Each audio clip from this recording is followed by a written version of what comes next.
Pagkahuman og heart formation sa damselfly mga kabukid, ang lalaki mga kabukid nagpadayon gyapon og hawid sa ulo sa babae. Kanang gitawag nato nga ikog nila mga kabukid, mo na ilang tiyan, abdomen. Ang lalaki mga kabukid sa tumoy sa iyang abdomen na siya claspers nga mo'y gahawid diya sa ulo sa babae, sa thorax nga part. Pagkahuman nilag meeting mga kabukid, ang abdomen sa babae nagbitay na. Pero ang lalaki mga kabukid nagpadayon siya hawid tungod kay sigurista sa mga kabukid. Dili siya gusto nga adunay mga laing lalaki nga makaduol aning babae nga damselfly. Nagpahulay pa ni sila mga kabukid.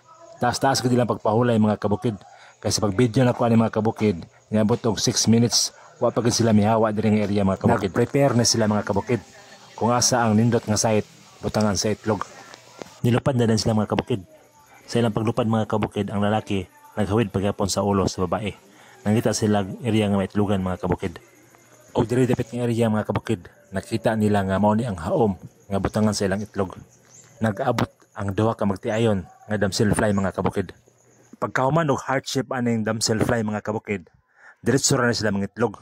Dayon ang kaning lalaki mga kabukid, dili gid niya buhian ang ulo sa babae. Iya gid niya siyang bantayan. Nag-serve ni siya mga kabukid nga security. Iya gid gi-secure nga wag laing lalaki makahawid aning bayhana hantod mahuman siya pangitlog.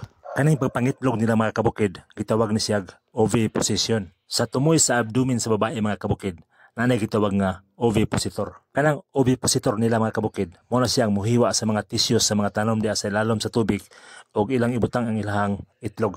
Gitawag ni siya endophytic oviposition method mga kabukid. Dili gyud muhawa ang lalaki paghawid sa liyog sa babae mga kabukid, hantod dili mahuman og pangitlog ang babae. Nadisturbo sila mga kabukid, pero wala gyud buhi sa lalaki ang babae kay wala pa sila nahuman sa ilang proseso sa pagpangitlog. Wala gyud siya milakaw sa layo mga kabukid nga pwede man ta sila madto sa unahan. Kay nakabalo sila mga kabukid nga mao gini siya ang pinaka fit nga area nga ilahang itlogan. Maong nagpadayon gyapon sila sa pagpangitlog diri mga kabukid. Daghang salamat sa pagtanaw ug hinaot nga nakahatag dugang pagtulon-an sa adlaw ninyong panginabuhi.